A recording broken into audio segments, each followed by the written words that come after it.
A'udhu billahi minash shaitanir rajim. Bismillahir rahmanir rahim.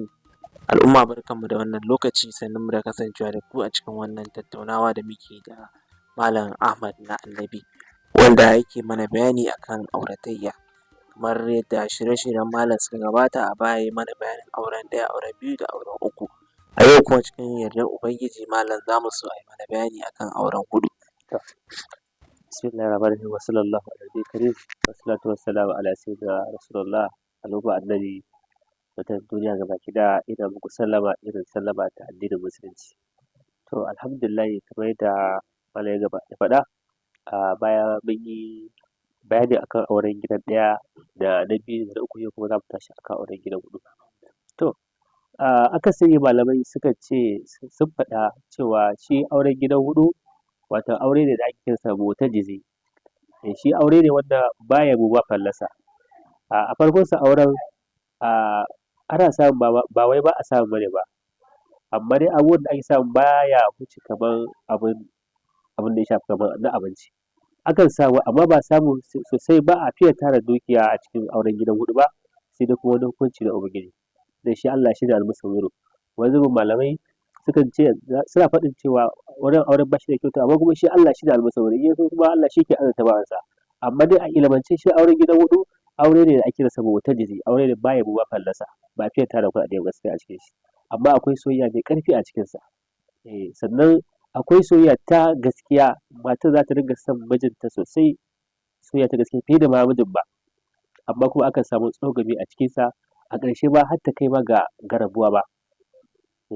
Sannan za ka ga mace tana ƙoƙarin ta kiyaye sirrin mijinta, ba ta so ko da a ce wani na kusa da ita ba ya san halin da take ciki ba, tana ƙoƙarin wannan. Sai dai kuma a bayan idon mutane kuma za ka ga tana wa mijin rashin mutunci. Saboda shi auren haka yake, shi auren dama shi aure ne mu'tajizi, wanda ba yabo ba fallasa. Akwai soyayya ta gaskiya a cikinsa, amma dai auren ba a fiye tara kuɗaɗe a cikin shi ba. Amma wai ba idan mutum kamar auren shi ya auri mace auren gidan huɗu, ba ya nufin kawai akwai irin matan kuma da iya duk wacce mai suna kaza, za ta iya kasance kuma aurensa ya zama auren gidan biyu, ko auren gidan biyar, ko auren gidan bakwai. Dama su ne sayyidan aure. Shi ne dai a taƙaice, abin bayani yana da sai dai a taƙaice. To kamar akwai tambaya da muke da ita daga wani mai tambaya yake cewa, shi kuma in an ce yau ga wani auren Abdullahi ne da Fatima, ya lamarin auren zai kasance? To Malam Abdullahi, duk mai suna Abdullahi idan ya auri Fatima, aure ne wato mai kyau, auren gidan biyar ne. Aure ne wanda ake samun ɗaukaka, ake samun arziki da yawa, musamman a ce ma Abdullahi yana yin dafa'i. Shi auren gidan biyar aure ne malamai suna yi, kuma 'yan kasuwa ma suna yi, amma aka so duk mutumin da Allah ya kaddara ya yi auren gidan biyar, to ya kasance ya zama mai yawan dafa'i, ƙwarai da gaske. Haka duk wanda kuma yake da buƙatar, kamar yake so ya san auren da ya dace da shi, yawwa, ko burjinsa, to dai shi ma in ya bibiye mu ta wannan lambobi, insha Allahu zai zama abin nasa, insha Allah. To kamar in ana so a san inda malam yake, wani adireshi za a gama? To da farko dai ana so a san inda muke, muna garin Kano ne, unguwa ɗan Dishe. Duk wanda ya zo Allah ya ja, musamman tun daga lambobin waya ne a kai, insha Allah ya taɓe mu, insha Allah za